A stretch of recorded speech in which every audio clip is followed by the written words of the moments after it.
అందరికీ నమస్కారము. ఈరోజు శ్రీ వాసవి కన్యకా పరమేశ్వరి ఆత్మార్పణ దినోత్సవం. ఓం కుసుమపుత్రీ చ విద్మహే కన్యాకుమారి ధీమహి తన్నో వాసవి ప్రచోదయాత్. శ్రీ వాసవి కన్యకా పరమేశ్వరి అమ్మవారి జీవితం ధర్మం, అహింస, త్యాగానికి పరాకాష్ట. ఆమె కథలో విశేషంగా ప్రస్తావించబడే అంశము ఆత్మార్పణం. పెనుగొండ పట్టణాన్ని పాలిస్తున్న కుసుమ శ్రేష్ఠి, కుసుమాంబిక దంపతులకు జన్మించిన కుమార్తె వాసవీదేవి. ఆమె ధర్మము, జ్ఞానము, భక్తి, అహింస మార్గంలో ఒక అద్భుతమైన వ్యక్తిత్వాన్ని కలిగి ఉన్నది. ఆమె అందం గురించి విన్న రాజు విశ్వరూపాక్షుడు వాసవీదేవిని పెండ్లి చేసుకోవాలని కోరిక వ్యక్తం చేశాడు. కానీ ఆమె దానిని నిరాకరించింది. ఈ వివాహము జరగకపోతే వైశ్యులను నాశనం చేస్తానని రాజు బెదిరించక, యుద్ధము ఇష్టం లేకుండా అహింసా మార్గంలో సమస్యను పరిష్కరించాలనే ఉద్దేశంతో వాసవీదేవి ఆత్మార్పణాన్ని ఎంచుకుంది.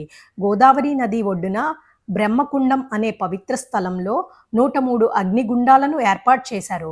నగరం అంతా ఆ రోజు పండుగ వాతావరణంలో ఉంది.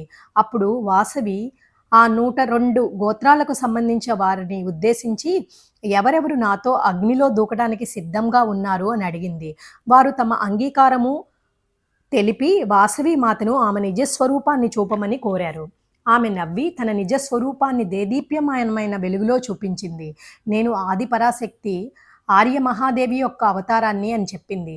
స్త్రీల గౌరవాన్ని, ధర్మస్థాపనకు, విష్ణువర్ధని లాంటి వారిని అంతం చేయడానికి, వైశ్యుల ఔదార్యాన్ని ప్రపంచానికి తెలియచేయడానికి ఈ కలియుగంలో జన్మించానని చెప్పి, ఈ ఆత్మార్పణ తర్వాత పుణ్యలోకాలకి చేరుకుంటానని చెప్పింది.